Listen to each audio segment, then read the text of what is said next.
नमस्कार।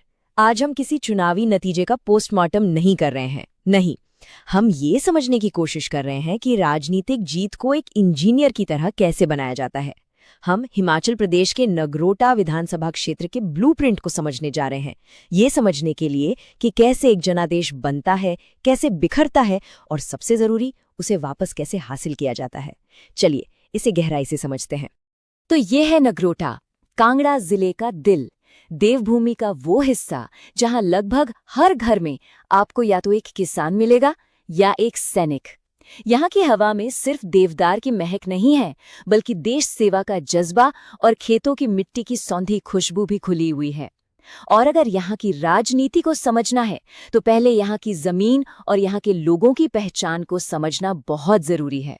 तो सवाल ये उठता है कि आखिर एक जीता जिताया चुनाव, एक मिला हुआ जनादेश हाथ से फिसलता कैसे है, और उससे भी बड़ा सवाल, उस खोए हुए विश्वास को, उस जनादेश को वापस कैसे जीता जाता है।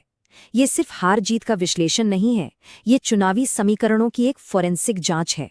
तो चलिए, हमारे विश्लेषण के पहले हिस्से में हम नगरोटा की जमीनी हकीकत और यहाँ के सामाजिक आर्थिक ताने बाने को समझते हैं, क्योंकि किसी भी राजनीतिक रणनीति की नींव उस इलाके की असलियत पर ही टिकी होती है। अब देखिए, ये जो आंकड़े हैं ये बड़े दिलचस्प हैं। नगरोटा की राजनीति में दो सबसे बड़े और लगभग बराबर के समुदाय हैं। एक तरफ ओबीसी यानी चौधरी समुदाय, जिनकी आबादी करीब 25% है, और दूसरी तरफ राजपूत यानी डोगरा समुदाय, जो भी करीब 25% हैं। अगर दोनों को मिला दें तो ये कुल वोटरों का लगभग 50% हिस्सा बन जाते हैं। मतलब सीधा सा है, जिसे भी नगरोटा में जीतना है उसे इन दोनों समुदायों का भरोसा साधना ही होगा। इनके अलावा दलित 18% और ब्राह्मण 12% हैं, जो चुनावी नतीजों में एक बहुत ही निर्णायक भूमिका निभाते हैं। ठीक है, तो जमीनी हकीकत के बाद अब बात करते हैं उन आंकड़ों की जो कहानी बयान करते हैं। 2022 के चुनाव परिणामों के बिल्कुल ठोस पक्के आंकड़े, क्योंकि दिन के आखिर में लोकतंत्र संख्याओं का ही खेल है। ये जो तस्वीर है ये 2022 की पूरी कहानी एक ही नज़र में बता देती है। इंडियन नेशनल कांग्रेस को मिले लगभग 60% वोट, जबकि भारतीय जनता पार्टी को 37% से कुछ ज्यादा। ये कोई कांटे की टक्कर नहीं थी, ये तो एक तरफा फैसला था, साफ साफ। वोट शेयर में 22% से ज्यादा का ये फर्क चुनावी चुनौती कितनी बड़ी है ये साफ दिखाता है। और इस एक तरफा फैसले पर जो आखिरी मुहर लगी वो थी इस नंबर से, 15,892। ये महज एक आंकड़ा नहीं है, ये जीत का अंतर है। ये लोगों का एक स्पष्ट और निर्विवाद जनादेश था।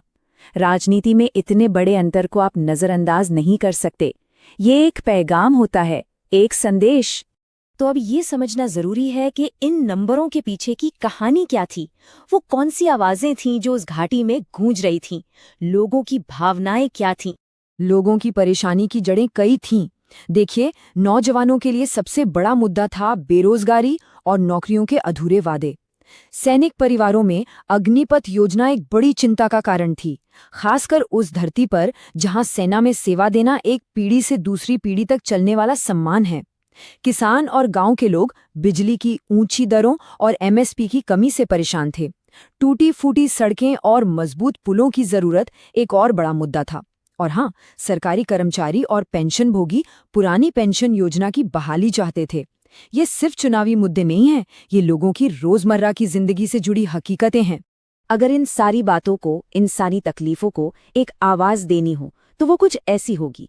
हमारे खेतों को पानी चाहिए, हमारे बच्चों को नौकरी और राष्ट्र के लिए हमारी सेवा का सम्मान हो। ये एक वाक्य नगरोटा के लोगों की उम्मीदों और उनकी निराशाओं दोनों को आवाज देता है। लेकिन देखिए, कहानी का एक पहलू और भी है। हार की वजह सिर्फ बाहर नहीं, अंदर भी थी। पार्टी के भीतर भी कुछ बहुत जरूरी प्रणालीगत मुद्दे थे। कांगड़ा में पार्टी के अंदर गुटबाजी, स्थानीय मुद्दों को छोड़कर केंद्रीय आला कमान पर बहुत ज्यादा निर्भरता, विपक्ष के कल्याणकारी वादों थे सामने, एक कमजोर स्थानीय कहानी और अंदरूनी मतभेदों से कमजोर हुआ जमीनी कैडर। यह समझना बहुत जरूरी है कि जीत और हार की कहानी बाहर और भीतर दोनों जगह लिखी जाती है। जब किसी संगठन में जिम्मेदार संवाद की जगह गुटबाजी ले लेती है तो ये सिर्फ चुनाव नहीं हराती, बल्कि लोगों की नज़र में अपनी गरिमा भी खो देती है। और ये गरिमा, ये डिग्निटी हमारे संवैधानिक मूल्यों का एक अहम हिस्सा है। तो ठीक है, हमने अब तक समस्या को समझा, अब बात करते हैं समाधान की। एक राजनीतिक वापसी की रूपरेखा कैसे तैयार की जाती है? किसी भी रणनीति को बनाने से पहले अपनी ताकत और कमजोरियों का ईमानदारी से आकलन करना बहुत जरूरी होता है। यहाँ ताकत है केंद्रीय नेतृत्व का असर और राष्ट्रीय स्तर की योजनाएं, लेकिन जमीनी स्तर पर कमजोरी है कांगड़ा में गहरी गुटबाजी और एक कमजोर स्थानीय कहानी जो विपक्ष के वादों के सामने फीकी पड़ गई।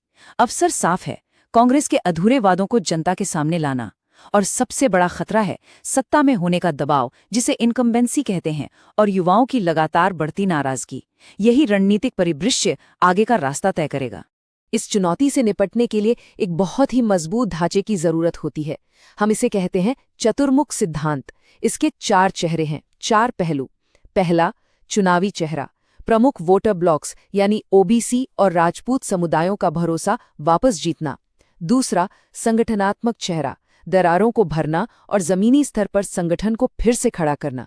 तीसरा, नैरेटिव फेज। एक मजबूत और आकर्षक स्थानीय कहानी गढ़ना जो लोगों की उम्मीदों से जुड़े। और चौथा, संसाधन फेज।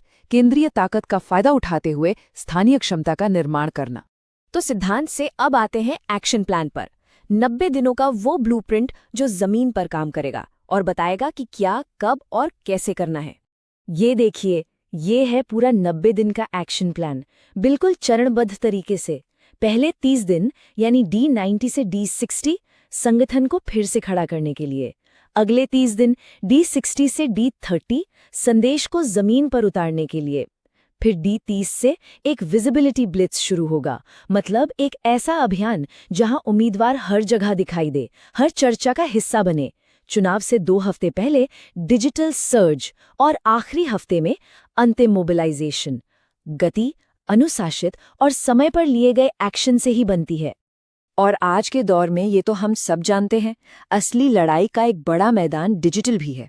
डिजिटल सर्च का मतलब है जानकारी साझा करने के लिए समन्वित व्हाट्सएप ग्रुप्स को सक्रिय करना, उम्मीदवार की कहानी को दिखाती हुई वायरल इंस्टाग्राम रील्स बनाना, गलत जानकारी का मुकाबला करने के लिए स्थानीय प्रभावशाली लोगों को तैयार करना और एक रैपिड रिस्पॉन्स फैक्ट चेकिंग अभियान स्थापित करना। ये लड़ाई अब सिर्फ चौपालों पर नहीं, मोबाइल स्क्रीन पर भी लड़ी जाती है। अब चलिए जरा बड़ी तस्वीर देखते हैं। आखिर चुनाव जीतने का असली मकसद क्या है? वो है एक असरदार और भरोसेमंद सरकार देना। ये बात हमेशा याद रखनी चाहिए कि चुनाव असल में एक फिनिश लाइन नहीं बल्कि एक स्टार्टिंग लाइन है। ये वोटरों के प्रति एक गहरी जिम्मेदारी की शुरुआत है। जनादेश कोई इनाम नहीं बल्कि एक जिम्मेदारी है।